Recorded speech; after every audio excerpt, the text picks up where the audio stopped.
கர்த்தர் இந்த நாளிலும் கூட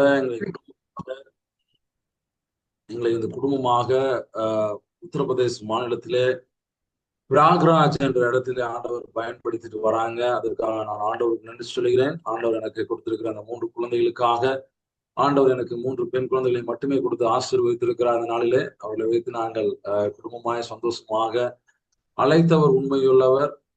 அவர் அழைத்த காரியத்திற்காக எங்களை பயன்படுத்தி வருகிறார். அதற்காக ஆண்டவர் நன்றி செலுத்துகிறேன். இந்த நாளில் உங்களோடு கூட நான் பேச விரும்புகிறது யோவான் 15ஆம் அதிகாரம் சுவிசேஷ புஸ்தகத்திலிருந்து 15ஆம் அதிகாரத்திலே 5 முதல் 10 முடிய நான் வாசிக்கிறேன். நானோ திராட்சை செடி, நீங்கள் கொடிகள். ஒருவன் என்னிலும் நான் அவனிலும் நிலைத்திருந்தால் அவன் மிகுந்த கனிகளை கொடுப்பான். என்னை அல்லாமல் உங்களால் ஒன்றும் செய்யக்கூடாது. ஒருவர் எண்ணெய் நினைத்திராவிட்டால் வெளியே எரியுண்ட கொடியை போல அவன் எரியுண்டு உலர்ந்து போவான். அப்படிப்பட்டவைகளை சேர்த்து அக்கினியில போடுகிறவர்கள் அவைகள் எரிந்து போகும். நீங்கள் என்னிலும் என் வார்த்தைகள் உங்களிலும் நிலைத்திருந்தால் நீங்கள் கேட்டுக்கொள்வது எதுவோ அது உங்களுக்கு செய்யப்படும். நீங்கள் மிகுந்த கனிகளை கொடுப்பதினால் என் பிதா மகிமைப்படுவார். எனக்கு சீஷராய் இருப்பீர்கள். பிதா என்னில் அன்பாய் இருக்கிறது போல நானும் உங்களில் அன்பாய் இருக்கிறேன். என்னுடைய அன்பிலே நிலைத்திருங்கள். நான் என் பிதாவின் கற்பனைகளை கை கொண்டு அவருடைய அன்பிலே நிலைத்திருக்கிறது போல நீங்களும் என் கற்பனைகளை கை கொண்டிருந்தால் என்னுடைய அன்பிலே நிலைத்திருப்பீர்கள் என்பதே ஆமேன். இந்த நாளிலும் கூட தேவன் இந்த அதிகாலை வேளையிலே நம்ம யாவரோடு கூட பேச விரும்புகிறான். நான் பிபிடி மூலியமா நான் சில காரியங்களை சொல்ல விரும்புகிறேன். உங்க எல்லாத்துக்கும் அந்த பிபிடி தெரியுதுன்னு நினைக்கிறேன் இல்லைங்களா? தம்ஸ் அப் பண்ணி கொடுங்க தெரிஞ்சிச்சுன்னா. ஓகே, நான் நம்புறேன் உங்க எல்லாருக்கும் என்னுடைய ஸ்லைட் தெரியுது அப்படின்னு சொல்லிட்டு. இன்றைய நாள் நாம் வாசிக்கப்பட்ட இந்த வசனத்தின்படி தேவன் சில காரியங்களை நம்மோடு கூட இந்த அதிகாலை வேளையை பேச விரும்புகிறார். தேவன் யோவான் 15ஆம் அதிகாரத்திலே குறிப்பிடுகிறது என்னவென்றால், நாம் அவரின் நிலைத்திருக்கும் பொழுது நாம் அநேக கனிகளை கொடுப்போம் என்பதே இந்த வசனத்தினுடைய அர்த்தமாயிருக்கிறது. நாம் அவரை நிலைத்திருக்கும் பொழுது நாம் அதிக கனிகளை கொடுக்க முடியும். ஆனால் இன்றைய நாளிலும் கூட அநேக கிறிஸ்துவால ஒரு கனி கொடுக்கக்கூடிய ஒரு ஃப்ரூட்ஃபுல்னஸான ஒரு கிறிஸ்துவ வாழ்க்கையை நம்மளால வாழ முடியல. வாய் எதனால நம்மளால வாழ முடியல, எதனால நம்மளால வாழ முடியும் என்பதை குறித்துதான் நான் இப்பொழுது உங்களோட பேச விரும்புகிறேன். அதற்காக 3 விதமான மனிதர்களை குறித்து வேதாகமம் நமக்கு என்ன சொல்லுகிறது, நாம் எதனால் நம்மளால கனி கொடுக்கக்கூடிய ஒரு கிறிஸ்துவ வாழ்க்கையை வாழ முடியல என்பதை குறித்தான ஒரு செய்தியை தேவன் ஆவியானவர் மூலமாக நாம் ஒவ்வொரு கூட பேச விரும்புகிறார். There are the 3 type of people. சரிங்களா? அதுல முதலாவது மனிதன் யாருன்னு பாத்தீங்கன்னா ஜென்ம சுவாவம் உள்ள மனிதன். வேதாகம் சொல்லுகிறது ஜென்ம சுவாவம் உள்ள மனிதன்.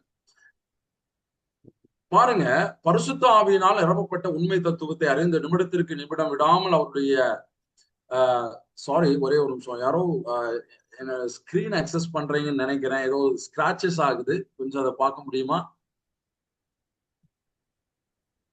Somebody's Yes, we can see all this is good. Yeah, fine, but somebody is writing something on my screen. Sorry. Okay.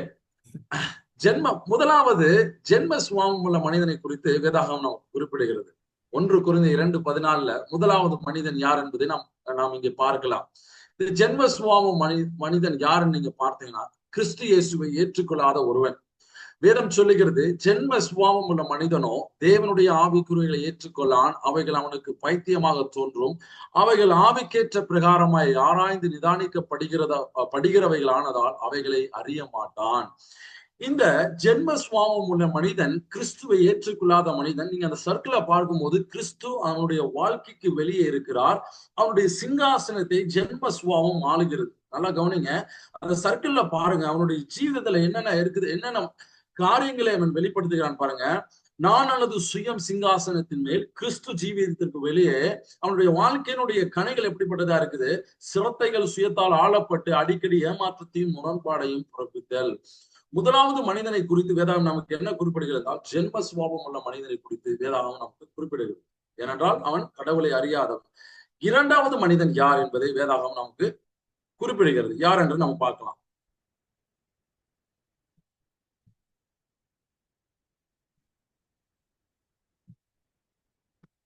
Okay, இரண்டாவது மனிதன் வேதாகமம் இதை குறிப்பிடுகிறது, ஆவிக்குரிய மனிதனை குறித்து குறிப்பிடுகிறது. 1 கொரிந்தியர் 2ஆம் அதிகாரம் 15வது வசனத்தை நீங்க பார்க்கும் பொழுது, ஆவிக்குரியவன் எல்லாவற்றையும் ஆராய்ந்து நிதானிக்கிறான் என்று சொல்லி வேதம் சொல்கிறது. ஆவிக்குரிய மனிதன் யார்? கிறிஸ்து இயேசுவை தன்னுடைய சொந்த இரட்சகராக ஏற்றுக்கொண்டு கிறிஸ்துவ வாழ்க்கையை கிறிஸ்துவின் பலத்தோடு வாழுகிற ஒரு மனுஷனையே 1 கொரிந்தியர் 2:16 வேதாகமம் நமக்கு என்ன அறிவுறுத்துகிறதுன்னு பாத்தீங்கன்னா, ஆவிக்குரிய மனிதன் எல்லாவற்றையும் ஆராய்ந்து நிதானிக்கிறான். ஏன்னா அவன் வேறொருவனாலும் நிதானிக்கப்படான். 1 கொரிந்தியர் 2:15 நீங்க பைபிள் வச்சீங்கன்னா நீங்க வாசிக்கலாம். ஆவிக்குரிய மனிதன் எல்லாவற்றையும் ஆராய்ந்து நிதானிக்கிறான், அவன் மற்றொருவனாலும் நிதானிக்கப்படான். ஏன்னா we have the mind of Christ. அவன் கிறிஸ்துவின் சிந்தையுடையவனாய் காணப்படுகிறான். பாருங்க, இந்த ஆவிக்குரிய மனிதன் யாருன்னு பாத்தீங்கன்னா, கிறிஸ்துவை ஏற்றுக்கொண்டு கிறிஸ்துவ வாழ்க்கையை தன்னுடைய சொந்த பலத்தினால் வாழாதபடி கிறிஸ்துவை மையமாக வைத்து கிறிஸ்துவின் பலத்தோடு தொடர்ந்து அவன் வாழ்க்கையிலே கிறிஸ்துவோடு கூட வாழுகிறது மூலமாக அவனுடைய வாழ்க்கையில என்ன குணாதிசயங்கள் வெளிப்படுகிறதுன்னு பார்க்கலாமா? பாருங்க, அந்த சர்க்கிள பாருங்க. அந்த சர்க்கிள், அந்த சேர் அப்படின்னு வந்து சிங்காசனம், the throne of our life. அந்த throne of lifeல இயேசு ஆவியானவர் நம்முடைய சிங்காசனத்தில் அமர்ந்திருந்து நம்முடைய கிறிஸ்துவ வாழ்க்கையை நடத்துகிறாரே காணப்படுகிறார். நம்முடைய சுயம் எங்க இருக்கு? yielding to Christ. நான் சுயம் சிங்காசனத்தில் நின்று தள்ளப்படல். கிறிஸ்துவராகிய நான் கிறிஸ்துவை மையமாக வைத்து கிறிஸ்துவினோட துணையோடு ஆவியாரோட துணையோடு நான் தொடர்ந்து என்னுடைய கிறிஸ்துவ வாழ்க்கையை வாழ்றதுனால என்னுடைய சுயம் நான் தள்ளப்பட்டிருக்கிறேன். ஏன்னா இயேசுடைய வாழ்க்கையை நடத்துறாரு. சிரத்தைகள் அனாதி தேவனின் ஆட்சிக்கு கீழ்பட்டு தேவ ஒழுங்கோடு இருந்த அந்த சர்க்கிள்ல பாருங்க, எல்லா காரியங்களுமே ஒழுங்கோடு இருக்குது. ஏன்னா இந்த வசனத்துல பாருங்க, ஆவிக்குரியவன் எல்லாவற்றையும் ஆராய்ந்து நிதானிக்கிறான். ஏன்னா ஆவிக்குரியவன் எல்லாவற்றையும் ஆராய்ந்து நிதானிக்கிறான் அப்படின்னா அவனுடைய வாழ்க்கையை கிறிஸ்து ஆளுகிறார். கிறிஸ்து அவனுடைய சிங்காசனத்தின் மேல் இருக்கிறார். அதனால அவனுடைய வாழ்க்கை கிறிஸ்துவோடு கூட வாழப்படுகிறதுனால அவனுடைய ஆட்சி தேவ ஒழுங்கோடு இருக்கிறதுனால காட்ஸ் பிளான் அண்ட் ஹார்மனி அவனுடைய வாழ்க்கையிலிருந்து வெளிப்படுகிறது. சோ ஆவிக்குரிய மனிதன் எல்லாவற்றையும் நிதானிக்கிறான், அவன் வேறொருவனாலும் நிதானிக்கப்படான். மூன்றாவது மனிதனை குறித்து நாம் பார்க்க போகிறோம். மூன்றாவது மனிதன் யார் என்று பாருங்க. வேதாகமம் நமக்கு என்ன சொல்லுகிறார்? பவுல் 1 கொரிந்தியர் 3:1-3 வரைக்கும் எழுதுறாருங்க. மேலும் சகோதரரே, நான் உங்களை ஆவிக்குரியவன் என்று எண்ணி உங்களுடனே பேசக்கூடாமல் மாம்சத்திற்குள்ள என்றும் கிறிஸ்துவுக்குள் குழந்தைகள் என்றும் எண்ணி பேச வேண்டியதாயிற்று. நீங்கள் பலனில்லாதவர்கள் ஆனதால் உங்களுக்கு போஜனம் கொடாமல் பாலை குடிக்க கொடுத்தேன். இன்னும் நீங்கள் மாம்சத்திற்குரியவர்களாய் இருக்கிறபடியால் இப்பொழுதும் உங்களுக்கு பலன் இல்லை.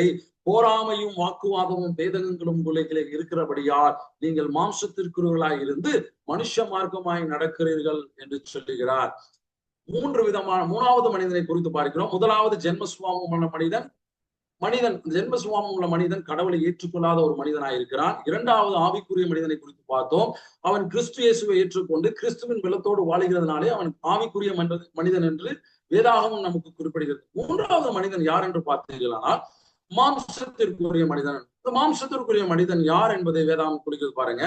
கிறிஸ்துவை ஏற்றுக்கொண்ட போதிலும் கிறிஸ்துவ ஜீவியம் செய்ய தன் சொந்த முயற்சிகளை நம்பி தோல்வியுள்ள ஜீவியம் செய்யும் ஒருவனை தான் வேதாகமம் மாம்சத்திற்குரிய மனிதன் என்று குறிப்பிடுகிறது. இந்த மாம்சத்திற்குரியவன் யார்? எப்படி வருகிறான்? எப்படி வெளிப்படுகிறான்? நீங்க கேள்விப்பட்டீங்கன்னா, ஆவிக்குரிய மனிதர்களாகிய நாம் நம்முடைய கிறிஸ்துவ வாழ்க்கையை சொந்த பலத்தினால் வாழும் பொழுது நாம் மாம்சத்திற்குரிய மனிதர்களாய் வாழுகிறோம். அதுதான் இது விளக்குகிறது. பாருங்க, இந்த ஆவிக்குரிய மனிதனுடைய இந்த மாம்சத்திற்குரிய மனிதனுடைய வாழ்க்கையில இயேசு எங்க இருக்கிறான்னு பாருங்க. இந்த சர்க்கிள பாருங்க.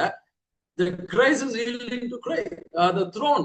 அந்த த்ரோன்ல யார் உட்கார்ந்துருக்கா? அந்த சேர்ல யார் உட்கார்ந்துருக்கான்னு பாருங்க.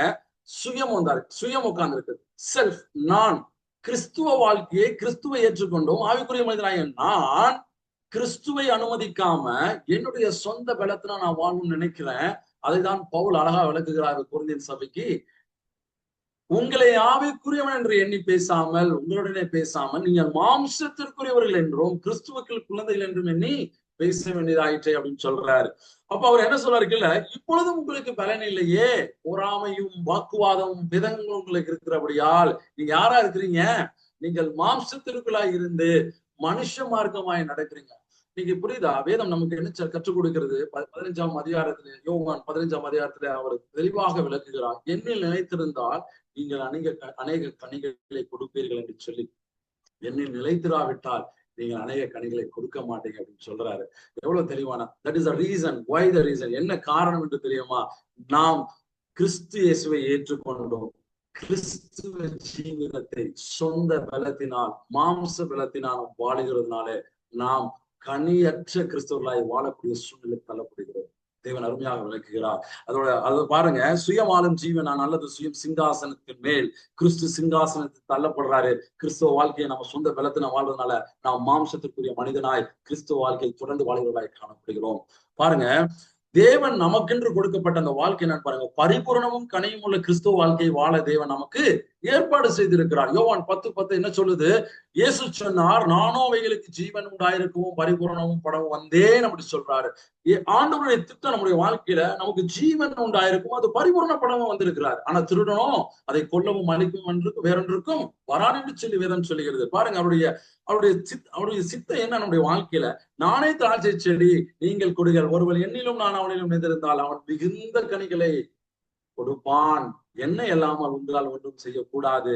ஆவியின் கனியோ சந்தோஷம், சமாதானம், நீடிய பொறுமை, தயவு, நற்குணம், விசுவாசம், சாந்தம், இச்சையடக்கம் சொல்லி நிறைய கனிகளை பார்க்கிறோம். இதுதான் தேவன் நம்முடைய வாழ்க்கையில, ஆவிக்குரிய மனிதனாகிய நம்முடைய வாழ்க்கையில தேவன் வைத்திருக்கிற திட்டமாயிருக்கிறது. பரிசுத்தாவி உங்களிடத்தில் வரும்போது நீங்கள் பலனிடத்தில் எருசலேமிலும் யூதேயா முழுவதிலும் சமாரியாவிலும் பூமியின் கடைசி வரைந்தும் எனக்கு சாட்சிகளா இருப்பேன்னு சொல்றாரு. இதுதான் தேவனுடைய திட்டமா இருக்குது. ஆவிக்குரிய மனிதனாகிய நாம் கிறிஸ்துவ வாழ்க்கையை கிறிஸ்துவ பலத்தோடு வாழும் பொழுது தேவன் நம்முடைய வைத்திருக்கிற இந்த அற்புதமான திட்டத்தை நம்மளால என்ன பண்ண முடியும்? வாழ முடியும். ஆவிக்குரிய மனிதன் தேவனை நம்புகிறதால் பிறக்கும் சில தனிப்பட்ட குணாதிசயங்கள். பாருங்க, நம்ம ஆவிக்குரிய மனிதனா கான்ஸ்டன்டா வாழும் பொழுது, தேவ பலத்தோடு வாழும் பொழுது என்னென்ன குணாதிசயங்கள் நம்முடைய வாழ்க்கையில வெளிப்படுதுன்னு பாருங்க. பரிசுத்தாவினால் பலனடைதல், மற்றவர்களுக்கு கிறிஸ்துவை அறிமுகப்படுத்துதல், வெற்றியுள்ள ஜெபஜீவியம், தேவனுடைய வார்த்தையை புரிந்து கொள்ளுதல், தேவனுக்கு கீழ்ப்படிதல், தேவனை நம்புதல், அன்பு, சந்தோஷம், சமாதானம், பொறுமை, தயவு, உண்மை, நன்மை, இது எல்லாமே நம்முடைய ஆவிக்குரிய வாழ்க்கையிலிருந்து வெளிப்படக்கூடியதா இருக்கும். எப்போ? கிறிஸ்துவ வாழ்க்கையை கிறிஸ்துவ பலத்தோடு வாழும் பொழுது, நாம் அவருடைய திட்டத்திற்கு ஏற்ப வாழும் பொழுது. ஒருவன் தன் வாழ்வில் எந்த அளவிற்கு கிறிஸ்துவை நம்பி ஆவிக்குரிய வளர்ச்சி அடைகிறானோ அந்த அளவிற்கு மேற்கூடிய குணாதிசயங்கள் அவன் வாழ்வில் வெளிப்படும். பெரும்பாலான கிறிஸ்துவர்கள் ஏன் இந்த பரிபூரண ஜீவனை அனுபவிக்கிறது இல்லை? நீங்க கவனிச்சுக்கிட்டீங்கன்னா, மாம்சத்திற்குரிய கிறிஸ்துவர்கள் பரிபூரணமும் கனியும் உள்ள கிறிஸ்துவ வாழ்க்கையை அனுபவிக்க முடியவே முடியாது. ஏன் அப்படின்னு பாருங்க, மாம்சத்திற்குரிய மனுஷன் கிறிஸ்துவ வாழ்க்கையை வாழ தன் சொந்த முயற்சிகளின் மேல் நம்பிக்கை வைக்கிறான். தேவனுடைய அன்பு, மன்னிப்பு, வல்லமை இவற்றை பற்றி அவனுக்கு ஒன்றும் அறிவிக்கப்படவில்லை, அல்லது அவற்றை அவன் மறந்து விட்டான். அவனுடைய ஆவிக்குரிய அனுபவம் மேலும் கீழுமாக இருக்கிறது. அவன் தன்னையே புரிந்து கொள்ள முடியாது. எது சரியோ அதை செய்ய விரும்புகிறான். கிறிஸ்துவ வாழ்க்கையை வாழ பரிசுத்த ஆவியின் வல்லமையை பெற்றுக்கொள்ள தவறுகிறவனாய் காணப்படுகிறான். பாருங்க, மாம்சத்திற்குரிய மனிதனுடைய வாழ்க்கையில என்னென்ன காரியங்கள் வெளிப்படுதுன்னு நம்ம பார்க்கலாம். தேவனை முழுவதுமாக நம்பாத கிறிஸ்துவனின் வாழ்வில் கீழ்கண்ட காரியங்கள் காணப்படலாம். என்னென்ன காணப்படலாம்?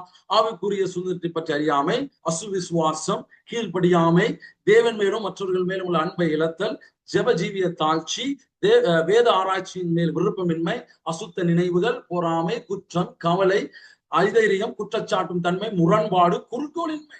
கிறிஸ்துவனாக பாவனை பண்ணுகிறவன் பாவம் செய்வதில் தொடர்ந்திருந்தால், யோவான் 2:3, 3:6-9 எபேசியர் வார்த்தைகளின்படி அவன் ஒருவேளை கிறிஸ்துவனாக இல்லாமல் இருக்கலாம் என உணர்வதே அவசியம் அப்படின்னு சொல்லி வேதாகம் குறிப்பிடுகிறது. நாம் மாம்சத்திற்குரியவர்களாய் காணப்படுவோமானால் இப்படிப்பட்ட குணாதிசயம் நம்மளுக்குள்ள இருக்கும். எப்போ? கிறிஸ்துவ வாழ்க்கையை நம்ம சொந்த இடத்துல வாழும் போது இப்பேற்பட்ட குணாதிசயங்கள் நம்ம வாழ்க்கையில காணப்படலாம். பரிசுத்த ஆவியினால் நிரப்பப்படுவதின், ஆளப்பட்டு பலப்படுவதின் விளைவு பரிபூர்ண கனியும் வாழ்க்கையும் என இயேசு நமக்கு வாக்களித்துள்ளார். அதற்காக தான் பரிசுத்த ஆவியை நமக்கு கொடுத்திருக்கிறாரு. இந்த கான்ஸ்டன்டா அந்த தொடர்ந்து நம்முடைய கிறிஸ்துவ வாழ்க்கையில கிறிஸ்துவ பிறனோடு வாழும் பொழுது அதுவே தேவ சித்தமா இருக்கு. நம்முடைய வாழ்க்கையில ஆவியினால் நிரப்பப்பட்ட வாழ்க்கை கிறிஸ்துவின் ஆட்சிக்குட்பட்ட வாழ்க்கையாகும். அதை கொண்டே கிறிஸ்து பரிசுத்தாவின் சக்தியோடு நம்பினோம் மூலமாக வாழ்கிறார். யோவான் 15 முழுவதுமாக தான் சொல்லி, நீர் என்னில் நிலைத்திருந்தால் நீ அநேக கனிகளை கொடுப்பாய், என்னில் நிலைத்திராவிட்டால் உன்னால ஒண்ணுமே கொடுக்க முடியாது. You cannot do anything, you cannot be a fruit. அப்ப யோவான் 3:1 படி நீங்க பார்க்கும்போது, பரிசுத்தாவியின் கிரியை மூலமாக ஒருவன் கிறிஸ்துவன் ஆகிறான். ஆவிக்குரிய பிறப்பின் அதே நிமிடத்திலிருந்தே கிறிஸ்துவன் பரிசுத்தாவியை தன்னில் உடையவனாயிருக்கிறான். When the moment you accept Christ, the moment the Spirit of the Lord is in you. அப்ப நம்ம என்ன, நாம் எப்ப ஆண்டவரை சொந்த ரட்சகராக ஏற்றுக்கொள்கிறோமோ அப்பொழுது ஆவியானவர் நமக்குள்ள வந்துட்டார். நம்முடைய வேலை என்ன, நாம் அவரை தொடர்ந்து நம்முடைய ஜீவிதத்துல ஆண்டவரை என் வாழ்க்கையை நீங்க நடத்துங்க ஆண்டவர்ன்னு சொல்லி நம்ம ஆண்டவர்கிட்ட நான் என்ன பண்ணோம், ஒப்பு கொடுத்து நம்ம சொல்லிக்கிறோம். ஆனால் எல்லா கிறிஸ்தவர்களும் பரிசுத்தாவினால் நிரப்பப்பட்ட ஆளப்பட்டு பலப்படுத்துகிறவர்கள் அல்ல. எல்லாருமே என்ன பண்றாங்க, கிறிஸ்துவை ஏற்றுக்கொள்றாங்க, ஆனா தொடர்ந்து தன்னுடைய கிறிஸ்துவ வாழ்க்கையை சொந்த பலத்துல வாழணும்னு நினைக்கிறாங்க. They are not a Christian. They are not a Christian. They are not at all Christian at all. அவங்க கிறிஸ்தவர்களே ஆக முடியாது என்று வேதாகம் நமக்கு குறிப்பிடுகிறது. சோ நிறைந்து விழிந்தோடும் வாழ்விற்கு பரிசுத்த ஆவியானவர் நம்முடைய வாழ்க்கையிலே ஒரு ஃப்ரூட்ஃபுல்லான கனி கொடுக்கக்கூடிய ஒரு வாழ்க்கையை நம்முடைய வாழ்க்கையில நிறைந்து இருக்குமானால் அதற்கு காரணம் ஆவியானவரே ஒருத்தரால மாத்திரம் தான் முடியும். ஆவியான நாம் கிறிஸ்துவை மையமாக வைத்து கிறிஸ்து பலத்தோடு வாழும் பொழுது மாத்திரமே தான் நம்முடைய வாழ்க்கையில அநேக கணிகைகளை கொடுக்கக்கூடிய ஒரு மனிதனாக நாம் வாழ முடியும். பரிசுத்த ஆவியானவர் கிறிஸ்துவை மகிமைப்படுத்துவதற்காகவே வந்தார் நம்முடைய வாழ்க்கையில. பரிசுத்தாவை நிரப்பப்படும் போது அவனுக்கு கிறிஸ்துவை பரிசுத்தாவினால் நிரப்பப்படும் போது அவனும் கிறிஸ்துவை மகிமைப்படுத்துவான். நல்லா காட்சி. ஆவிக்குரிய மனிதன் ஒரு நாளை மாத்திரம் கிறிஸ்துவ பலத்தோடு வாழும் போது மட்டும்தான் தேவனை மகிமைப்படுத்துவர்களாய் காணப்பட முடியும். கிறிஸ்துதாம் பரமே முன் அளித்த கடைசி கட்டளை அப்போஸ்தலர் 1 அதிகாரத்துல 1:9 வாசிக்கும். நாம் அவருக்கு சாட்சிகளாகும்படியான பரிசுத்தாவின் பலனை நமக்கு வாக்குத்தத்தம் பண்ணி இருக்கிறார். அப்படி எனில் ஒருவன் பரிசுத்தாவின் நிரப்பப்படுவது எப்படி? நாம் தொடர்ந்து தேவ பலத்தோடு தேவ ஐக்கியத்தோடு நாம் வாழும் பொழுது கிறிஸ்துவ வாழ்க்கையை நாம் அநேக கனிகளை கொடுக்கிறவர்களாய் காணப்படுவோம். சரிங்களா? சோ இந்த காரியத்தை தேவன் நம்மோடு கூட இன்னைக்கு பேச விரும்புகிறார். ஒருவேளை நாம் ஆராய்ந்து பார்க்கலாம். நாம் யார் என்பதை நாம் ஆராய்ந்து பார்க்கலாம். 3 விதமான மனிதர்களை குறித்து நாம் பார்த்தோம். ஜென்ம சுபாவமுள்ள மனிதன், ஆவிக்குரிய மனிதன், மாம்சத்திற்கு. நான் கிறிஸ்தவனாக இருந்தும் தொடர்ந்து மாம்சத்திற்கு மனிதனாய் காணப்படுகிறேனா? என் வாழ்வில் தொடர்ந்து மாம்சத்திற்குரிய மனிதனாய் இருப்பதினால் என்னுடைய கிறிஸ்துவ வாழ்க்கை சொந்த பலத்தில் நடக்கிறதுனால என்னில் எப்படிப்பட்ட கனிகள் இருக்குது என்பதை ஆராய்ந்து பார்க்கும்படியாக தேவன் நம்மை. ஆவிக்குரிய மனிதன் எப்பொழுதுமே தேவ பலத்தோடு ஆவியானவரோடு தன்னுடைய வாழ்க்கையை வாழும்போது அவருடைய வாழ்க்கையிலே அநேக கனிகளை கொடுக்கிற மனிதனாய் காணப்படுவான். ஆனால் ஆவிக்குரிய மனிதன் கிறிஸ்துவை ஏற்றுக்கொண்ட தன்னுடைய சொந்த பலத்தில் வாழ்வானால் அவன் அநேக கனிகளை கொடுக்க முடியாது. Just we evaluate our own life. நாம் தொடர்ந்து இந்த நேரத்திலே நம்முடைய வாழ்க்கையை ஆராய்ந்து பார்ப்போம். நான் இன்னும் மாம்ச மார்க்கமாய் பவுல் சொல்றது போல, ஆண்டவரே நான் இன்னும் பலன் இல்லாதவனாய் காணப்படுகிறேன். கிறிஸ்துவை நான் செபிக்கிறேன், நான் அந்நிய பாஷை பேசுறேன், காணிக்க கொடுக்குறேன், வேதத்தை வாசிக்கிறேன், ஆனா என்னில் கனி இல்லையே. ஏன்? நம்ம ஆராய்ந்து பார்க்கலாமா? ஏன்னா நம்ம எல்லாம் செய்யறோம், ஆனா அநேக நேரங்கள்ல கிறிஸ்துவ வாழ்க்கைய சொந்த பலத்தின வாழ்றதுனால நம்மால கனிகளை கொடுக்க முடியும். நல்லா கவனிச்சுக்கோங்க. ஒரு கனி கொடுக்கக்கூடிய மரம், நல்லா வச்சுக்கோங்க, எல்லாரும் வீட்லயுமே ஒரு கனி கொடுக்கக்கூடிய மரம் இருக்கலாம். இப்ப எங்க வீட்டுல எல்லாம் பாத்தீங்கன்னா, என்னுடைய சொந்த ஊர் மூணார், அங்கெல்லாம் பாத்தீங்கன்னா ஆரஞ்சு மரம் இருக்குது. என்னுடைய அம்மா வீட்டுல நான் போகும்போதெல்லாம் பாத்தீங்கன்னா நிறைய கனிகள் கொடுக்கும். எந்த ஒரு கனி கொடுக்கக்கூடிய மரமும் பாத்தீங்கன்னா அந்த கனியை அந்த மரமே சாப்பிடாது. ஏதாவது நீங்க பாத்துருக்கீங்களா? ஒரு இளநீ கொடுக்குது, இளநீ கொடுக்கக்கூடிய தென்னை மரம், அந்த தென்னை மரம் அந்த இளநியை குடிக்குதா? ஒரு ஆரஞ்சு மரம் அந்த ஆரஞ்சை கொடுக்குது, அந்த மரத்தால அதை சாப்பிட முடியாது. ஏன்னா அது கனி கொடுக்குது, அதை யாரு சாப்பிடுறது? மற்றவங்க கொடுக்குறாங்க. அதே போல நம்முடைய கிறிஸ்தவ வாழ்க்கை, நாம் கனி கொடுக்கிறவர்களானால் நம்முடைய கனியை மற்றவர்கள் புசிக்க வேண்டும், மற்றவர்கள் காண வேண்டும். இப்போ ஒரு ஆரஞ்சு மரத்துல அநேக ஆரஞ்சு இருக்குது, நம்ம அதை புடுங்க போனா எவ்வளவு சந்தோஷப்படுவோம். இட்ஸ் வெரி டெலிசியஸ், செம்மையா இருக்குது பாரு, புடிங்க நம்ம சாப்பிடணும். அதே போல நம்முடைய கிறிஸ்துவலாகிய நாம் நம்முடைய கனிகளை மற்றவர்கள் ருசிக்கத்தக்கதான ஒரு கிறிஸ்துவ வாழ்க்கையை வாழ வேண்டும் என்பதை கிறிஸ்து இயேசு விரும்புகிறார். அதையே தேவன் யோவான் 15ஆம் அதிகாரத்திலே நமக்கு குறிப்பிடுகிறார், வெளிப்படுத்துகிறார். இந்த அதிகாலை வேளையிலே நாம் ஒவ்வொருவரும் கனி கொடுக்கக்கூடிய கிறிஸ்துவ வாழ்க்கையை மற்றவர்களின் கனியை புசிக்கக்கூடியவர்களாக, நான் ப்ரொடியூஸ் பண்ணக்கூடிய அந்த கனியை மற்றவர்கள் புசிக்கக்கூடியதாக, சந்தோஷப்படக்கூடியதாக ஒரு கிறிஸ்துவ வாழ்க்கையை வாழ வேண்டும் என்பதை தேவன் விரும்புகிறார். நாம் ஆராய்ந்து பார்ப்போம். நான் மாம்சத்திற்குரிய மனிதனாயிருந்து மாம்சத்திற்குரிய கனிகளை வெளிப்படுத்துகிறேனா, ஆவிக்குரிய மனிதனாயிருந்து ஆவிக்குரிய கனிகளை நான் வெளிப்படுத்துகிறேன், நாம் ஆராய்ந்து பார்க்கலாம். இந்த நாளிலும் கூட கர்த்தர் இந்த வார்த்தையை ஒவ்வொருவருக்கும் வெளிப்படுத்துகிறாரு. நம்ம ஆராய்ந்து பார்க்கலாம். தொடர்ந்து இந்த நாளிலும் கூட தேவன் உங்களை ஒவ்வொருவரையும் அழைத்தது காரணம், நீங்கள் பரிபூரண கனிவுள்ள வாழ்க்கையை வாழ்வதற்காகவே தேவனுடைய திட்டம். நானும் வயலுக்கு ஜீவன் உண்டாயிருக்கும் பரிபூரணம் படமும் வந்தேன் என்று சொல்றாரு. அந்த வார்த்தையின்படி தேவனுடைய திட்டம் உங்கள் ஒவ்வொரு மேலும் வெளிப்படட்டும். இயேசுவின் நாமத்தில் இந்த செய்தியை கொடுத்து முடிக்கிறேன். நான் சுருக்கமாக என்னுடைய சாட்சியை நான் சொல்ல விரும்புகிறேன். I will share my screen sharing. என்னுடைய பேர் ஆல்ரெடி குறிப்பிடப்பட்டது போல, சாரி ஒரு நிமிஷம்.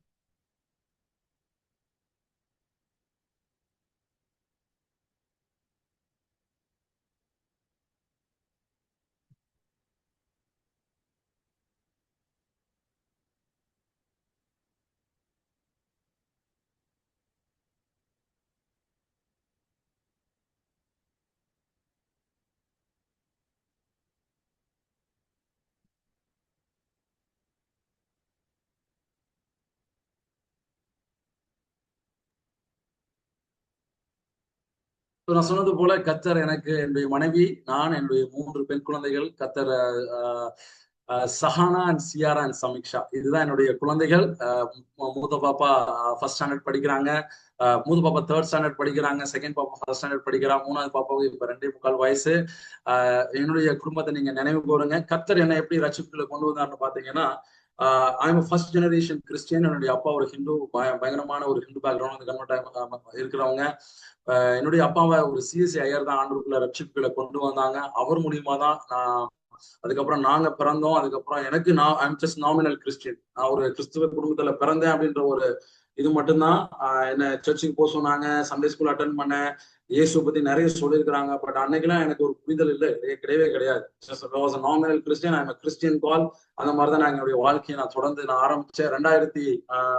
2007 என்னுடைய கல்லூரி படிப்பை படிப்பதற்காக நான் சென்னை வந்தேன். அந்த சமயத்துலதான் கேம்பஸ் குசில இருந்து வந்த ஒரு மிஷனரி வந்து என்னை சந்திச்சாரு என்னுடைய கல்லூரியில. 2017 ஆண்டவரை பத்தி எனக்கு சுவிசேஷம் சொன்னாரு. அப்ப நான் கல்லூரி படிக்கும் பொழுதுதான் நான் தேவனை என்னுடைய சொந்த ரட்சகராக நான் ஏற்றுக்கொண்டேன். அப்போதான் என்னுடைய தனிப்பட்ட வாழ்க்கையினுடைய அனுபவத்தை நான் ஆண்டவருக்குள்ள நான் ஆரம்பிச்சேன். I start my personal relationship God. அந்த மூமெண்ட் தான் நான் ஆண்டோட தனிப்பட்ட முறையில நான் ஏற்றுக்கொள்வேன். I was even born in a Christian, first generation Christian family. ஒரு நாமினலா இருந்தேன். சாரி, 2017. சோ நான் அப்படிதான் ஆண்டவருக்குள்ள நான் தெரிஞ்சுக்கிட்டு நான் ஆண்டவருக்குள்ள வளர ஆரம்பிச்சேன். 2010 sorry, I was totally confused. 2007 நான் வந்து ஆண்டவரை தனிப்பட்ட முறையில நான் ஏற்றுக்கொள்வேன்.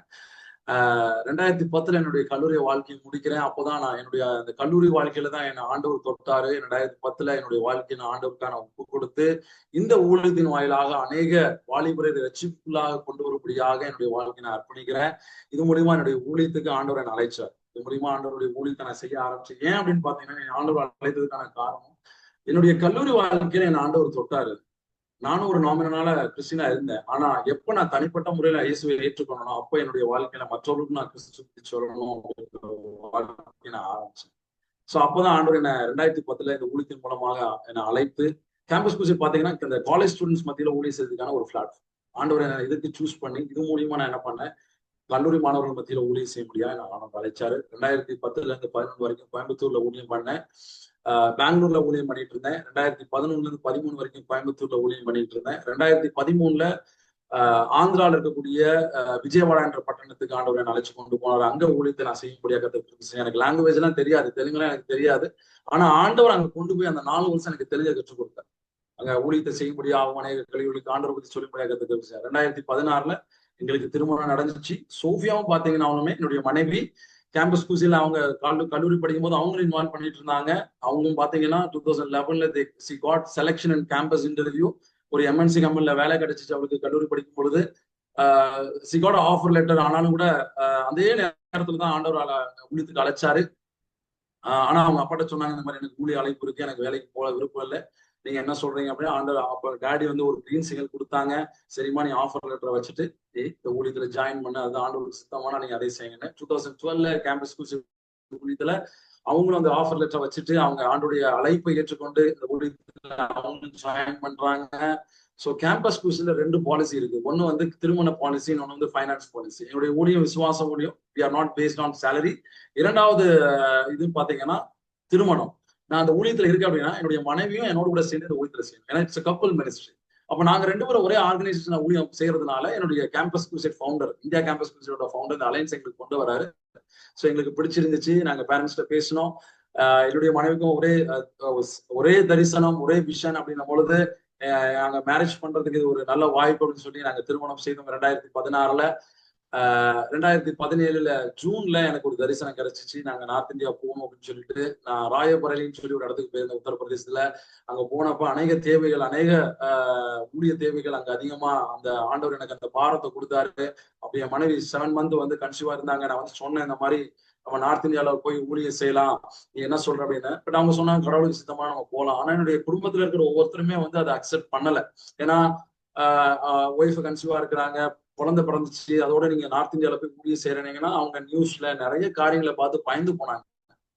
பயந்து அந்த மாதிரி போனதுனால அவங்க அனுமதிக்கவே இல்லை, எங்களுக்கு எஸ் சொல்லவே இல்லை. ஆனாலும் நாங்க ஆண்டவர்கிட்ட ஜெபம் பண்ணோம், ஆண்டவரே அழைத்தவர் நீர், நீங்க எங்களை கொண்டு போகணும்னு நினைச்சீங்க அப்படின்னா நீங்க எங்களுக்கு எல்லாவற்றையும் நீங்க வந்து என்ன பண்ணுங்க, வழிகளை நீங்க எனக்கு திறந்து கொடுங்க அப்படின்னு சொல்லி ஆண்டவர் எங்களுக்கு நாங்க ஜெபம் பண்ணோம். அதே போல எங்க பேரண்ட்ஸோட கன்விக்ஷன், எங்களுடைய 100% கன்விக்ஷன் ஆண்டவர் எங்களுக்கு கொடுத்தாரு. ஆர்கனைசேஷன்ல நாங்க அப்ரோச் பண்ணோம், லீடர்ஸ்ல இருந்து எங்களுக்கு ஒரு டிசிஷன் வந்துச்சு.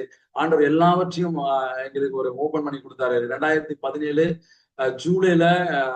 ஜூலை ஆகஸ்ட்ல நான் போயிட்டு எல்லா இதையும் பார்த்துட்டு என்னுடைய குழந்தை ஒரு 4 மாசம் நாங்க குடும்பமா என்னுடைய முதல் குழந்தையை தூக்கிட்டு உத்தரப்பிரதேச பிராகராஜ்க்கு நாங்க கடந்து செல்றோம்.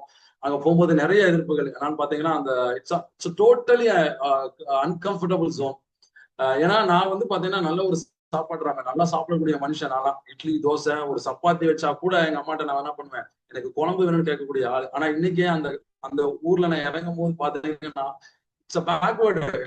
10 வருஷத்துக்கு பின்னாடி இருக்கும் அந்த ஊர்லாம் பார்க்கும்போது. நம்ம மாநிலத்தையோ தமிழ்நாடையோ நம்முடைய சவுத் இந்தியாவோ கம்பேர் பண்ணவே முடியாது யூகே பொறுத்தவரை. அப்ப ஒரு எங்கான இதுல நாங்க போறோம் அப்படின்னும் போது எனக்கு அவ்வளவு சேலஞ்சிபிளா இருந்துச்சு. ஆண்டவரே நீங்க அழைச்சிருக்கீங்க, அந்த கன்விக்ஷன் அப்படிங்க, I have to be stand for you இந்த சிட்டி அப்படின்னு. சோ அந்த மாதிரி ஒரு சூழ்நிலை ஆண்டவர் எனக்கு கொண்டு போறாரு. நம்முடைய உணவா இருக்கட்டும், கலாச்சாரமா இருக்கட்டும், கிளைமேட்டா இருக்கட்டும், it's totally different from south India.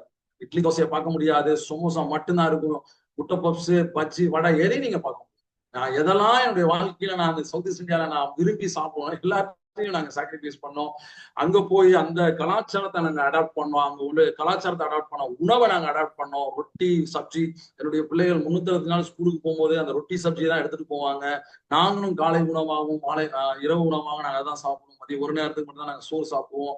So வெவ்வேறு காரியங்களை கர்த்தர் எங்களுக்கு அடாப்ட் செய்யும்படியாக கடந்த 9 வருஷமா பிரயாகராஜ்ல எங்களை ஆண்டவர் ஊழியம் செய்யும்படியாக கர்த்தர் கிருபை செஞ்சார். இது எல்லா காரியத்தையும் அடாப்ட் பண்ண முடியாது. அந்த கன்விக்ஷன், அந்த கமிட்மெண்ட், அந்த அர்ப்பணிப்பு எங்களுக்கு ஆண்டவர் கொடுத்து எங்களை பலப்படுத்தி அந்த இடத்துல நிலை நிறுத்தினாரு. இந்த நாள் கூட நம்முடைய ஜூம் மீட்டிங்ல கூட 2 என்னுடைய ஸ்டூடெண்ட் லீடர்ஸ் இருக்கிறாங்க. தேவர் ஸ்டடிட் தேர். அலகாபாத்ல அவங்க படிச்சவங்க என்னுடைய ஐக்கியத்தின் மூலமா ஆண்டவருக்குள்ள நல்லா வளர்க்கப்பட்டாங்க. Ashish Stuart and Vinu Jacqui. Ashish வந்து அந்த ஸ்கிரீன்ல அவங்க பேரை பார்க்கலாம், விருதுநகர்ல ஹிமாலயா கம்பெனில ஒர்க் பண்ணிட்டு இருக்கிறாங்க. வினு ஜாக்வின் வந்து ஏபிடி பொள்ளாச்சி பாலக்காடு ரோட்ல இருக்கக்கூடிய டைரியில ஒர்க் பண்ணிட்டு இருக்கிறாங்க. அப்ப நான் சொன்னேன், நான் இந்த மாதிரி ஷேர் பண்றேன், நீங்க ஜாயின் பண்ணுங்க அப்படின்னு சொல்லி 6 மணியே அவங்க கரெக்டா 5 நிமிஷத்துக்கு முன்னாடியே ஜாயின் பண்ணிட்டாங்க. சோ இவங்க எல்லாருமே கான்ஸ்டன்டா நாங்க தொடர்ந்து இவங்க ஆண்டவருக்குள்ள நாங்க நடத்துறோம். நான் எப்படிப்பட்ட பகுதியில நான் ஊழியம் செய்துகிட்டு இருக்கேன் பாத்தீங்கன்னா, உங்களுக்கு எல்லாருக்குமே தெரியும், Prayagraj is the very famous for the Kumbh. ரீசெண்டா நடந்து முடிந்த அந்த கும்பமேளால பாத்தீங்கன்னா 73 கோடி ஜனங்கள் வந்து they have dipped into the water of this Ganga Yamuna Saraswati. இந்த பகுதியில ஒரு 1 கிலோமீட்டர் டிஸ்டன்ஸ் தான் என்னுடைய வீடு இருக்குது. நாங்க தொடர்ந்து இந்த கும்பமேளா நீங்க அனைவரும் ஜெபம் பண்ணிருப்பீங்க. இப்படிப்பட்ட ஒரு இடத்துல தான் நாங்க எங்களுடைய ஊழியத்தை நாங்க செஞ்சுக்கிட்டு இருக்கிறோம். கும்பமேளா 2024 சில இன்சைட்ல நான் காமிக்கிறேன். அநேக அகோரிகள் சாதுக்கள் வந்து அந்த இடத்துல வந்து இதை பிகினிங் ஸ்டார்ட் பண்ணாங்க. எங்களுடைய முதலமைச்சர் யோகி ஆதித்யநாத் அவர் தான் வந்து இந்த எங்களுடைய சிட்டியோட ஒரு முதலமைச்சரா இருக்கிறார். அவருக்காக நீங்க ஜெபம் பண்ணணும். என்னுடைய சிட்டில மிகப்பெரிய ஒரு ரிவைவல் நடக்கணும். பர்சிக்யூஷன்ல இருந்து எங்களுக்கு மிகப்பெரிய ஒரு விடுதலை கிடைக்கணும். ஆன்டி கன்வர்ஷன் பில்ல இருந்து ஒரு மிகப்பெரிய விடுதலை கிடைக்கணும். இதுதான் பாத்தீங்கன்னா நாங்க இருக்கக்கூடிய ஒரு இடம். Yamuna Ganga invisible Saraswati is creating from அந்த 2 நதிகளும் ஒண்ணு சேர இடத்துல இருந்து அந்த இன்வெர்சிபிள் சரஸ்வதி உருவாகுது. அந்த இடத்துல தான் கங்கா யமுனா சரஸ்வதினு சொல்றாங்க. இந்த இடத்துக்கு பக்கத்துல நாங்க ஊழியத்தை நாங்க செய்து கொண்டிருக்கிறோம். எங்களை பொறுத்தவரை நாங்க இருக்கக்கூடிய சிட்டியை பொறுத்தவரை பாத்தீங்கன்னா காசி அண்ட் பிராகராஜ் ஆனா அயோத்தியா, இது மூன்றும் ஒரு ஃபேமஸான ஊர். முக்கோண வடிவில் இருக்கிறோம். மக்கள் வந்தாங்கனாலே இந்த 3 இடங்களுக்கு போற மாதிரி தான் வருவாங்க பிளான் பண்ணி. ஸோ உங்க எல்லாத்துக்குமே தெரியும் யூபியில there is a made anti conversion law more stringent.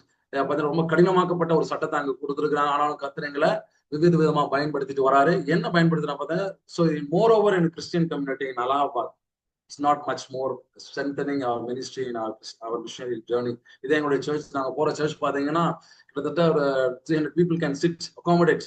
ஆனா பாருங்க எங்க சர்ச்ல, நான் போற சர்ச்ல பார்த்தீங்கன்னா only around you may see 20-25 people over in the church. So Christian community need to be strengthened. அதுக்காக நீங்க ஜெபிக்கணும். இப்படிப்பட்ட சூழ்நிலைகள்ல தான் நாங்க அங்க ஒரு கிறிஸ்டியன் சப்போர்ட்டே இல்லாம நாங்க ஊழியத்தை பண்ணிட்டு இருக்கோம். It's all builded by the British people. நீங்க அங்க விசிட் பண்ணணும்.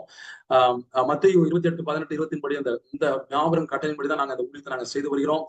ஏன் நாங்க இந்த வாலிபர்கள் மத்தியில ஊழியத்தை நாங்க சூஸ் பண்ணணும்னு பாத்தீங்கன்னா, இது வந்து ஒரு சின்ன ஸ்ட்ராட்டஜிக்கு பாத்தீங்கன்னா, நார்த் இந்தியாவிலேயே அதிக பாப்புலேஷன், யங் பீப்புள் இருக்கக்கூடிய பாப்புலேஷன் வந்து உத்தரப்பிரதேச மாநிலம். 30% of the young people are in there. So today student tomorrow leaders. இன்றைய மாணவர்கள் நாங்கள் ஆண்டுக்குள்ள நாங்க கொண்டு வந்தோம் அப்படின்னா நாளைக்கு இந்திய தேசத்தை எங்களால வின் பண்ண முடியும். அந்த ஒரு குறிக்கோளோட, அந்த ஒரு விஷனோட நாங்க கல்லூரி மாணவர்கள் மத்தியில நாங்க ஊழியம் செய்து கொண்டிருக்கிறோம்.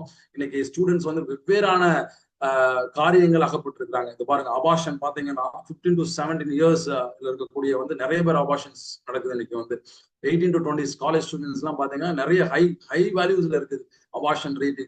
ஸோ இந்த மூலியமா நாங்க மாணவர்களுக்கு லவ் செக்ஸ் ரிலேஷன்ஷிப் ஒரு கருத்தரங்க நடத்துறோம். இது மூலியமா சோசியலா நாங்க மூவ் பண்ணி அவங்களுடைய ஃபெல்ட் நீடை சந்திச்சு அது மூலியமா நாங்க ஆண்டவருடைய அன்பை நாங்க ஷேர் பண்றோம். So we are good in having teaching these are the seminars for the young people.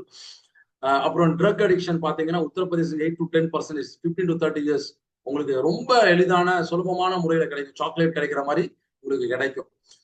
So இப்படிப்பட்ட சூழ்நிலைகள், இதெல்லாம் ஆண்டவர் எங்களுக்கு இந்த தரிசனத்தை கொடுத்து இப்படிப்பட்ட மாணவர்கள் மத்தியில யங் பீப்புளை ரீச் பண்ணுன்ற ஒரு பெரிய விஷனோட ஆண்டவர் எங்களை அங்க அனுப்பிச்சாரு. எங்களுடைய strategic win build train and strength இதை மையமா வச்சுதான் நாங்க எங்களுடைய ஊழியத்தை நாங்க பண்றோம். Win Christ centered and build the multiplying disciple and send launching spiritual movement.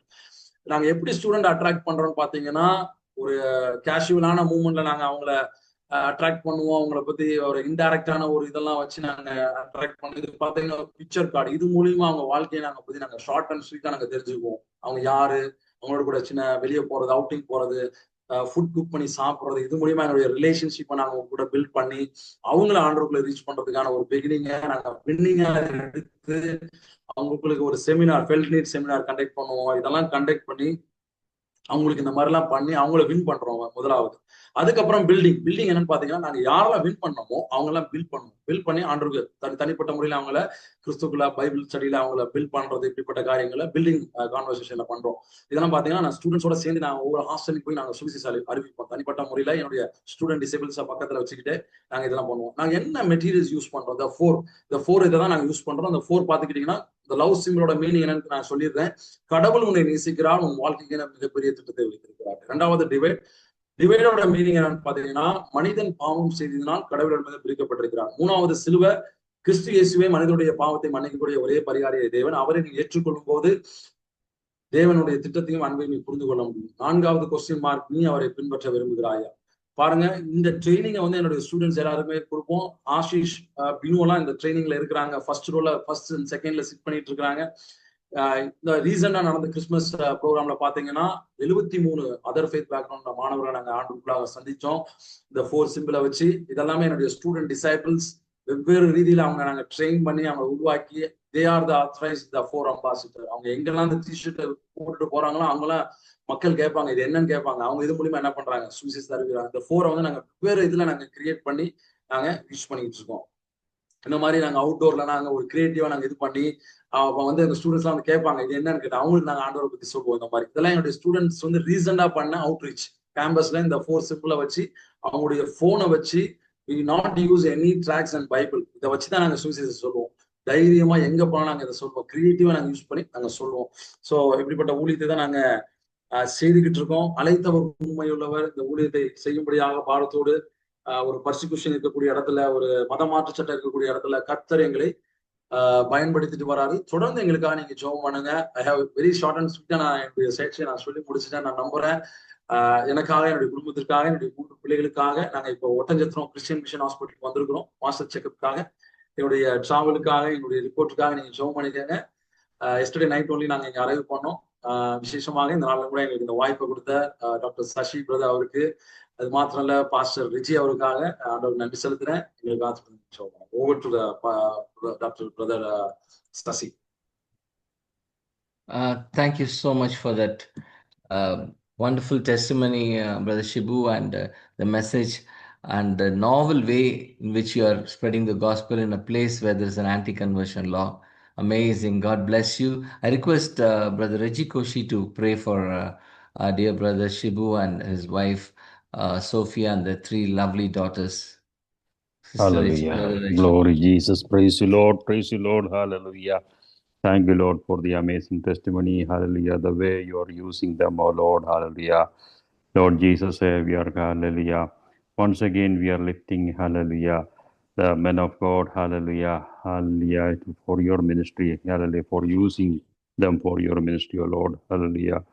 Pastor Shibu and Sophia into your hands, oh Lord, hallelujah. Hallelujah, use them mightily in your hands in the coming days, oh Lord. Hallelujah, make a lot of, use them to make a lot of disciples, oh Lord. Hallelujah. Lord Jesus, give them, hallelujah, hallelujah, vision, hallelujah, nobody else has, oh Lord. Hallelujah, to reach the unreached, especially in the most, hallelujah, difficult places of the world, oh Lord. Hallelujah, Jesus, especially, there's a lot of persecution going on there. And thank you for keeping them safe, oh Lord.